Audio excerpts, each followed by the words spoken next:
Tere, mina Oliver. Ma arvan, et vähemalt viimased 10, kui mitte rohkem aastat elanud koos kõiksuguste nutikate seadmetega, sealhulgas nutitelefonidega.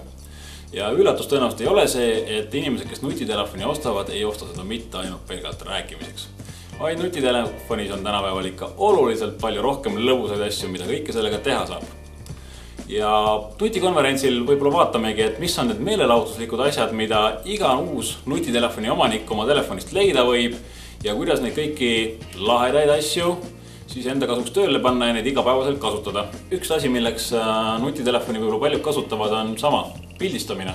Et tänapäeval on telefonidel kaamerad päris heaks läinud ja näiteks üks lahe asi, mida väga paljud nutitelefoni omanikud saavad kohe teha või selle telefonis kohe olemas, ongi see sama, et nad klõpsivad pilte, kus iganes on maailmas on, käivad reisimas, teevad telefoniga pilte, pildid tuleb päris head ja näiteks taustal telefon paneb pildile koordinaadid külge. Ehk kui sa tuled hiljem koju ja tõmbad pildid arvutisse, siis need automaatselt lähevad arvutis sulle maakaardi peale ja sa näed hiljem, kus kohas sa reisil kõikjal käisid ja kus kohas pildid tehtud olid. Uuemad nutitelefonid näiteks üle Wi-Fi võimaldavad saata videot otse, nii videot kui pilte, muusikat, mida iganes sinu telefonist sinu suurde uhkesse HD telekasse.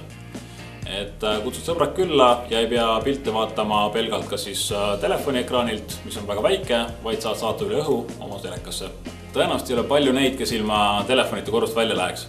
Isegi kui inimesed lähevad sörkima või kuhu iganes rattaga sõitma, nad pistavad alati telefoni taskusse. Uutel telefonidel on selline lahe uus tehnoloogiline asi sees, mis võimaldab näiteks pulsikella selle südamelöögi sageduse rihma pealt. Ühesõnaga, sinu telefonis on hiljem näha, mis pulsiga sa jooksid ja selle saad hiljem kõik laadida internetti. Lisaks sellele saad sa ka matka või jooksurajal siis pilte teha ja kõik seesamad pildid tegelikult esialgu küll on telefonis, aga hiljem lähevad internetti, mida kõike saad siis oma sõpradega jagada. Tule kindlasti nutikonverentsile, sest seal vaatame juba lähemalt, kuidas kõiki neid lahedaid asju reaalselt kasutada.